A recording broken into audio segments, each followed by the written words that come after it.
Hamas officials in Gaza are preparing to mark the first anniversary today of the Israeli offensive against the Palestinian territory. Excuse me. Israel said it had been forced to stop missile attacks launched by Palestinian militants.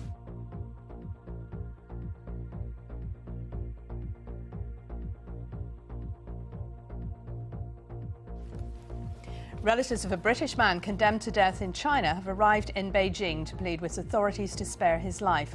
Akmal Sheikh, who lives in North London, is due to be executed for drug smuggling in 2 days, despite medical evidence that he suffers from bipolar disorder.